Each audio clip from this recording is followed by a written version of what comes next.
Donc, bonjour à toutes et tous, bienvenue pour une nouvelle édition des Cafés de la recherche en aménagement et développement des territoires. C'est la 8e édition.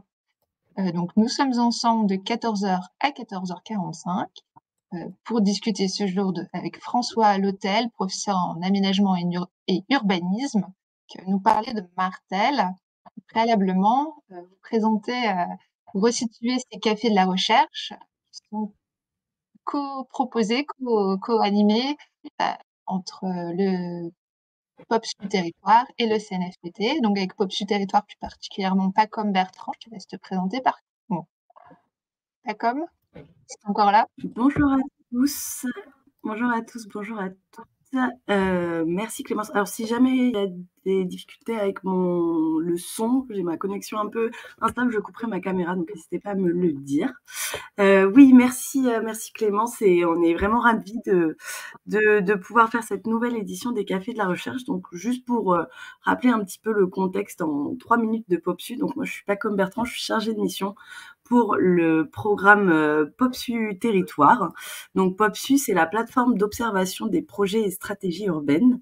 C'est un programme de recherche-action qui est séparé en 2 volets, avec un volet qui est dédié aux grandes villes qui s'appelle POPSU Transition, et le programme qui nous intéresse aujourd'hui qui porte sur les petites villes et les territoires ruraux. Donc l'objectif de POPSU, c'est bien de pouvoir produire de la connaissance qui vise à nourrir l'action publique, et ça en croisant les recherches, les savoirs des élus, des acteurs des collectivités et du monde de la recherche. Et le but, c'est de permettre par des analyses de terrain de mieux comprendre l'évolution des villes, des territoires et la fabrique des politiques publiques. Nous, notre objectif, c'est aussi au sein de POPSU, d'organiser des événements comme celui-ci dans l'idée de diffuser les résultats de la recherche et de les faire vivre en dehors de la sphère universitaire pour amener plus de débats, pour enrichir un petit peu l'action publique. Et pour ça, on a développé plusieurs médiums. Donc, on a développé une série de petits films qui s'appellent Les portraits de petites villes. On a développé une collection d'ouvrages dont François va nous parler par exemple aujourd'hui, avec l'ouvrage sur Martel qui s'appelle Les carnets de territoire et qui sont édités chez Autrement. On a développé une série de podcasts avec Binge Audio.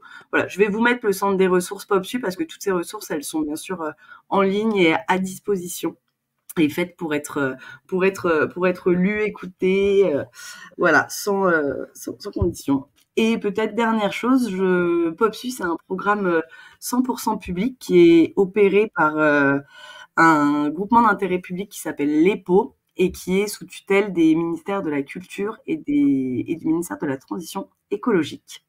Et on est vraiment ravis aujourd'hui d'accueillir donc François Tollet pour le projet de mener à Martel. Merci à tous. Avant de lui céder la parole, peut-être rappeler que c'est la 8e édition, donc il y en a eu 7 auparavant, des territoires assez variés. On vous a mis les replays à l'écran si vous souhaitez les visionner si vous n'étiez pas présent. Donc sans plus attendre, on va laisser la parole à François. Et on le remercie aussi de cette disponibilité et de son intervention qui, vous verrez, sera riche et qui va finalement dépasser le clivage ville touristique, vie quotidienne et s'intéresser à d'autres sujets hautement d'actualité, à savoir le foncier. Très bien, merci. Bon, je remercie les organisateurs du CNFPT et puis ceux du programme POPSU de m'avoir invité pour cette intervention en visioconférence. Bon, c'est pas toujours évident la visioconférence parce qu'on ne sait pas à qui on s'adresse. Mais bon, comme vous êtes au CNFPT, par ce biais-là, je pense que vous êtes au courant de ces questions d'aménagement et d'urbanisme. Ce programme à Martel, il a commencé à la fin de l'année 2021 et il s'est développé tout au long de l'année 2022. Avec la Covid, nous avons eu un petit peu de retard au démarrage. J'ai indiqué le nom d'Aurélio Labatte puisque vous verrez que c'est un programme qui concerne un collectif. Je ne suis pas le seul à avoir participé à ce dispositif. Il concerne donc la commune de Martel, dans le Lot. Martel, c'est une petite ville de 1625 habitants, dans une communauté qui est très grande, une communauté que l'on dit XXL, avec 77 communes, et la densité de près de 35 habitants au kilomètre carré. Martel, au sein de cette interco de 77 communes, c'est à peu près 4% de la population. On est dans la région Occitanie, on est donc au nord du Lot, donc très très près de la région Nouvelle-Aquitaine, puisque Brive se trouve dans la région Nouvelle-Aquitaine. Donc on est vraiment en limite de région. Le projet, il a été conçu au départ par un post-doctorant qui s'appelle Aurelio Labatte. Il a organisé le dispositif en concevant ce partenariat entre plusieurs structures. D'abord 2 bureaux d'études, l'un plutôt sur le diagnostic, c'est Échelle et Territoire, dont vous voyez le logo à l'écran. C'est un bureau d'études de Toulouse. C'est un bureau d'études qui a été plutôt en phase amont de notre dispositif, alors que le second bureau d'études est plus local. Il s'appelle Relief et Urbanisme. Il a été plutôt en phase aval pour animer la partie préconisation et opérationnalité de nos constats de recherche. Le collectif d'enseignants-chercheurs a été associé aussi à cette étude, enseignants-chercheurs de l'Université de Toulouse, du laboratoire LIST, et puis aussi un photographe qui a permis de faire une campagne de photographie, j'en parlerai tout à l'heure. Bien entendu, le tout en partenariat avec la commune, la chargée de mission Petite Ville de demain et l'intercommunalité. Il faut ajouter aussi un comité de pilotage technique un peu plus large avec la DDT et d'autres acteurs. Il y a une partie quantitative dans le diagnostic pour faire un état des lieux. C'est essentiellement le travail du bureau d'études en association avec les enseignants-chercheurs. Et puis, nous avons fait une série d'entretiens semi-directifs. Et aussi, ce qui est remarquable au sens à mettre en avant, ce sont les ateliers participatifs. Ce programme, il a été pensé dès le départ en associant tout au long de nos travaux les partenaires, que ce soit les techniciens, mais aussi les habitants. 3 ateliers ont eu lieu à la fin de 2021, un atelier sur les services au public, un autre sur le tourisme et un 3e sur la notion de Martin Vanier, interterritorialité. Et ces ateliers avaient toujours lieu en 2 temps. D'abord, un premier moment avec les acteurs socioprofessionnels concernés par le sujet et ensuite les habitants.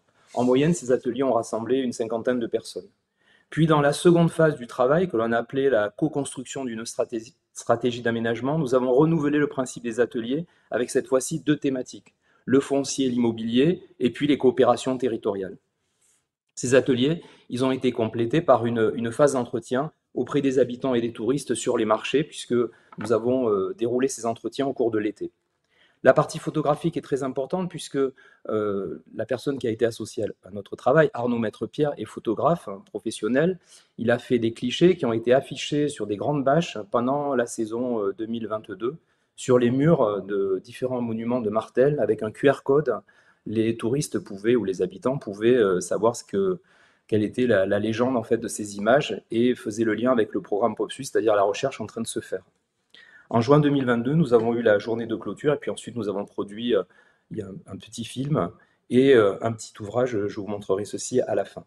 Donc la problématique, elle est relativement claire. Dans l'ouvrage de Fourquet et Casselli, La France sous nos yeux, les 2 auteurs décrivent une campagne fragmentée et je cite « La campagne française est désormais constellée à côté de zones agricoles plus ou moins bien portantes, de petites enclaves de bien vivre et du bien manger. Ces enclaves du bien vivre et du bien manger, ça pourrait s'appliquer à Martel, une commune, je l'ai dit, de moins de 2000 habitants, mais qui a quand même 3000 habitants l'été, en plein cœur de la vallée de la Dordogne.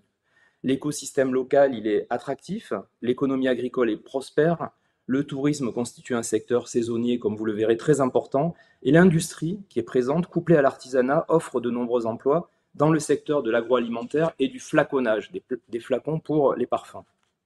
Ces dynamismes touristiques agricoles, industriels, cette qualité de vie désirée de plus en plus par des habitants qui viennent s'installer à Martel ont des conséquences négatives sur l'offre et la demande de services, sur aussi l'immobilier. Et de ce fait, notre problématique a été relativement claire à définir. Comment vivre bien à l'année dans une commune dynamique économiquement, mais aussi fragile. C'est une commune qui a perdu 14% de ses emplois entre 2008 et 2019.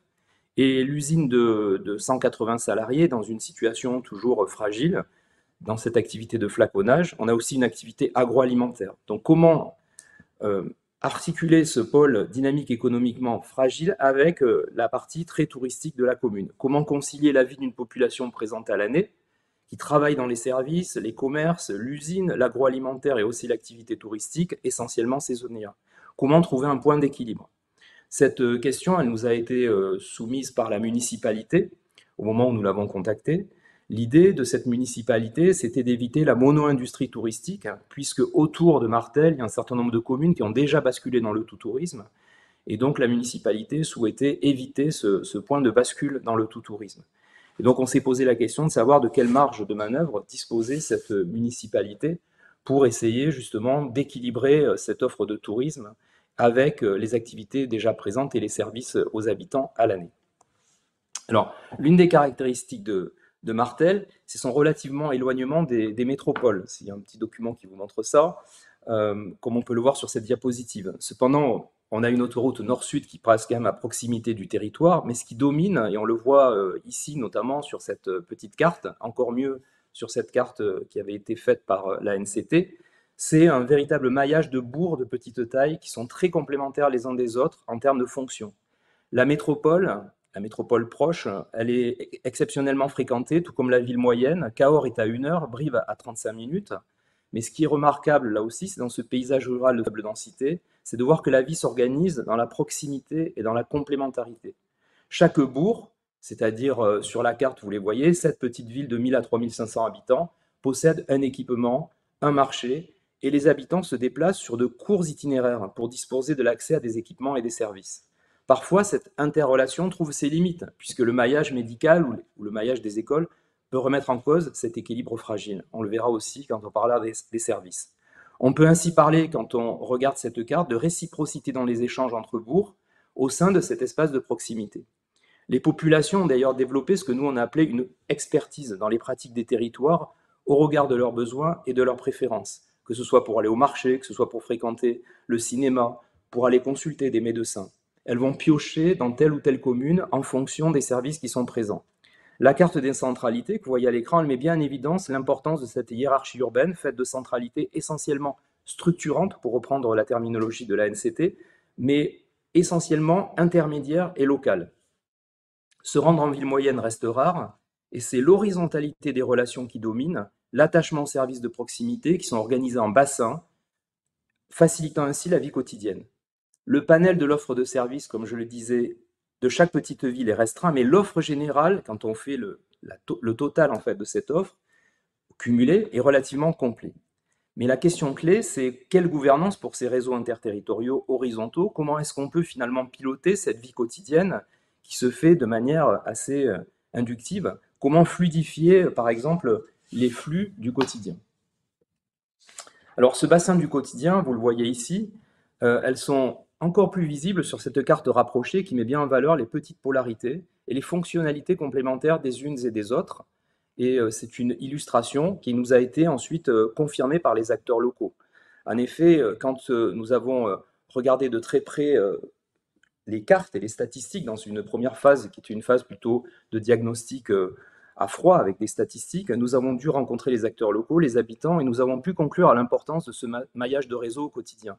Cet évitement des polarités de type ville moyenne, parce que les services sont assurés essentiellement dans un rayon de proximité, a rendu d'autant plus essentiel la vitalité et le maintien de ces services publics du quotidien. Ce sont des éléments clés de l'attractivité. S'il n'y a pas d'école, par exemple, que va devenir le bourg ou la petite ville? Donc, c'est des éléments clés du maintien de la population, notamment pour les personnes les plus âgées ayant choisi de venir après leur retraite dans ce territoire. On remarque d'ailleurs sur ce graphique le vieillissement de la population. Entre 2008 et 2019, la part des plus de 60 ans, ce n'est pas exactement ce qui est indiqué ici à l'écran, là ici c'est une progression sur plusieurs années, mais la part des plus de 60 ans est passée de 37% de la population à 45% de la population. C'est une évolution assez inquiétante, surtout sur une période aussi courte, de 2008 à 2019. Ce ne sont pas les mêmes services que demandent ces habitants, mais au final la demande elle est riche et diversifiée. Et il faut noter que même si Martel a une maison France Service, cette maison France Service résout en partie cette demande d'accès à l'administration, mais elle n'a rien à voir avec les services jugés comme essentiels par la population, comme la santé ou les écoles. On a parfois l'impression d'ailleurs que sur ce sujet, la maison France Service est vue comme la réponse universelle à toutes les demandes des services, quand c'est au final que le regroupement de guichets de l'État, qui n'a pas d'incidence sur ce qui nous est apparu majeur et aux yeux des habitants aussi, à savoir l'éducation ou la santé. Une remarque aussi sur ces évolutions démographiques, elles sont mal appréhendées à l'échelle locale, mais plutôt il faut les appréhender à l'échelle de l'intercommunalité. Par exemple, évidemment, le marché immobilier à Martel étant saturé, les flux se disséminent en fait sur un espace beaucoup plus large et les installations aujourd'hui se font plutôt dans les communes limitrophes. Si Martel est un peu attractif, en réalité c'est le bassin de Martel qui est attractif et donc il y a d'autres communes en fait dans lesquelles les habitants vont se loger. Au final, nous avons pu schématiser ces quelques remarques par un dessin qui a cartographié à grands traits l'organisation de ce bassin quotidien, resserré et exceptionnellement dilaté. Donc le trait du bassin resserré, le bassin de vie du quotidien, il apparaît en rouge sur ce graphique, je ne sais pas si vous le voyez sur ce petit schéma. Et le bassin dilaté, c'est le bassin exceptionnel, c'est-à-dire c'est les déplacements de fin de semaine à Brive-la-Gaillarde. Ce dessin, c'est un schéma que nous avons pu faire à l'issue de croquis que nous avons demandé aussi aux habitants. On a eu une cinquantaine de croquis et à la fin, on a fait une sorte de schéma de synthèse. Alors bien sûr, cet agencement que je viens de vous expliquer, il est perturbé par les flux touristiques. Et on a effectivement une commune qui est aujourd'hui l'un des plus beaux villages de France. Pendant que nous menions ce travail de recherche-action, la commune a été classée en 2022 l'un des plus beaux villages de France. C'est un tourisme qui est patrimonial, qui est gastronomique, un tourisme vert du fait de la haute qualité environnementale des paysages, notamment les bords de la Dordogne en contrebas du plateau où se situe Martel. Une saisonnalité qui est très marquée, même si depuis la Covid, comme le disait le maire, les volets s'ouvrent un peu plus tôt dans l'année. Il faut savoir que c'est une saison qui s'organise de Pâques à la Toussaint. Le reste du temps, d'octobre à mai, le village va vivre au rythme des activités économiques de l'industrie et de l'agroalimentaire. Et le centre-bourg est très délaissé. Cette mise en tourisme, elle s'exprime dans l'évolution commerciale du bourg, puisque vous avez une image issue d'une épicerie, galerie d'art. Depuis 2021, en 2021, 3 galeries d'art ont été ouvertes et on compte aujourd'hui 17 restaurants. On nous disait qu'au début des années 2000, il n'y en avait que 3. Donc on voit cette montée en puissance du tourisme et cette montée, évidemment, elle pose de nombreux enjeux. Alors je peux en évoquer 3, vous les avez ici à l'écran. D'abord la tension foncière, car en effet il y a une concurrence entre les usages et les publics en demande de logement, que ce soit les actifs, donc qui cherchent du logement pour cette fameuse usine de 180 salariés, les retraités qui reviennent à Martel, les touristes qui sont aussi donc concernés par la saison estivale. La part des résidences secondaires est devenue aujourd'hui très importante, vous la voyez ici, 24%, elle est supérieure à la moyenne de l'intercommunalité, elle est supérieure à la moyenne du Lot et de l'Occitanie. La deuxième conséquence, c'est une interrogation sur les retombées saisonnières locales, qui ne sont pas toujours locales d'ailleurs. On a eu pas mal d'informations sur le fait que les gains liés au tourisme partaient du territoire, quittaient le territoire. Et ce n'était pas forcément des gains qui restaient sur le territoire et qui pouvaient irriguer justement le territoire par ces flux financiers. Et ensuite, c'est le développement et l'esthétique du bourg, puisque l'obsession de la municipalité, c'est d'accueillir de nouveaux habitants et de nouveaux jeunes habitants.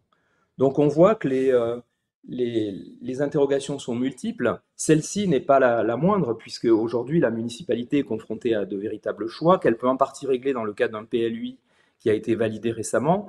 Mais la question, c'est comment est-ce qu'on peut accueillir de nouveaux habitants dans le cadre de la loi climat et résilience, dans le dispositif ZAN, tout en gardant l'esthétique du bourg classé plus beau village de France, ne faisant pas de la maison individuelle sur grand terrain, mais en essayant de maîtriser, peut-être en densifiant le bourg, même s'il n'y a pas vraiment de dents creuses à densifier dans le bourg aujourd'hui. Donc on voit qu'il y a un certain mitage. Alors il faut essayer de trouver des nouveaux modèles vertueux. On parle beaucoup de villes stationnaires, de villes frugales, de densité heureuse, vertueuse. On n'a pas vraiment de solution clé en main. Néanmoins, ce que l'on peut remarquer, c'est que le bourg aujourd'hui, il a une qualité esthétique qui a été préservée au fil du temps. Vous pourrez remarquer sur notamment la carte de gauche, qu'il y a une extension qui est marquée en jaune. C'est une extension qui est une forme banale et commerciale, qui a externalisé une partie des commerces à l'entrée ouest de la ville. Néanmoins, pour le reste, il n'y a pas vraiment de mitage de l'espace. La municipalité essaie de maîtriser justement ce commerce. Et en 2021, elle a lancé un appel à manifestation d'intérêt pour trouver un commerce de bouche en centre-bourg. Et après un casting de 3 commerces potentiels, un boucher-charcutier, un libraire et un bijoutier, eh bien c'est le boucher-charcutier qui a garanti d'être ouvert à l'année qui a été choisi. C'est un bâtiment qui a été en même temps acheté par l'établissement public foncier d'Occitanie. Donc on a là une démarche vertueuse pour essayer justement, qui montre bien que les élus ont compris qu'il fallait essayer de garder ce bourg ramassé, bien délimité avec une véritable esthétique des entrées de ville, des vues dégagées sur les 7 tours de grande qualité paysagère. Et c'est un véritable enjeu sur lequel je reviendrai si vous me posez des questions. Les ateliers de la phase 2, ils ont porté sur les projets et le programme de travail à construire, compte tenu de ce qu'on avait pu relever comme enjeu, et nous pouvons ici les parcourir. Je les ai résumés dans le livre, on les détaille davantage, donc coordination des services de santé, coordination des services de transport, coordination des services de tourisme, coordination de la planification, coopération énergétique territoriale. On conclut l'ouvrage en disant que c'est le volontarisme municipal qui permettra, dans un cadre élargi, celui de l'intercommunalité, de résoudre ces différents enjeux. Néanmoins, sur ces thématiques-là, la municipalité a déjà avancé avec l'intercommunalité, que ce soit par exemple sur la planification. Donc il y a aujourd'hui une démarche de PLUI-H qui a été lancée et qui a été validée. En matière de services de transport, là, sur le covoiturage, il n'y a pas eu vraiment d'avancée. Néanmoins, la demande a été clairement formulée. Sur la coopération énergétique territoriale, il y a aussi beaucoup de retard. En revanche, sur la coordination des services de santé, eh bien, aujourd'hui, les médecins du territoire peuvent accueillir des stagiaires. C'était une demande qui avait été formulée pendant que nous étions en phase d'enquête. Ils peuvent accueillir des stagiaires et ça permet aussi, dans le cadre d'un contrat qui a été signé avec la CAF, la MSA, le département, d'avoir une coordination de l'offre du système de santé qui, d'après les élus et d'après aussi les habitants que nous avions rencontrés, serait prometteur pour les années qui viennent. On voit que l'essentiel de la démarche passe par le volontarisme municipal et aussi par la coordination de ces différents aspects, c'est-à-dire la prise en charge à l'échelle intercommunale de ces questions qui ne peuvent se résoudre à une échelle strictement locale. Et de plus, je voudrais rajouter que sur les questions des services publics, c'est-à-dire la santé et l'éducation, par exemple, on voit bien que l'échelle locale, même l'échelle intercommunale, n'est pas suffisante et qu'il y a des enjeux nationaux qui se trament évidemment derrière la présence des écoles, l'organisation scolaire et aussi l'organisation de cette présence médicale. Pour finir, voici un petit document que nous avions produit en synthèse de nos travaux.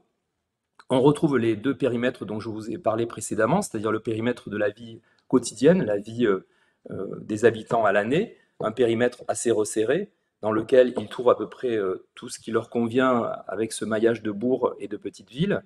Et puis ensuite, un maillage un peu plus dilaté vers la ville moyenne qui est Brive-la-Gaillarde.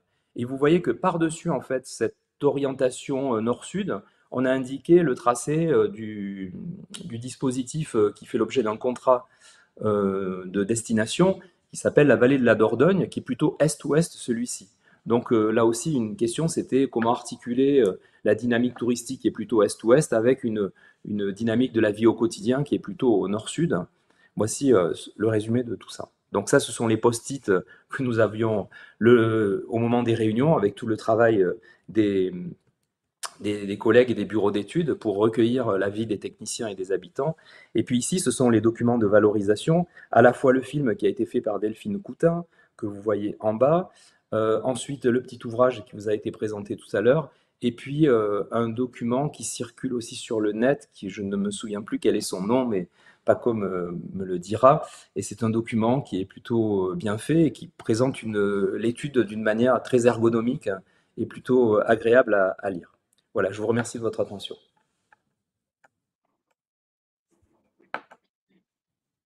Merci François. On va ouvrir le temps de questions. Là, je vais arrêter l'enregistrement.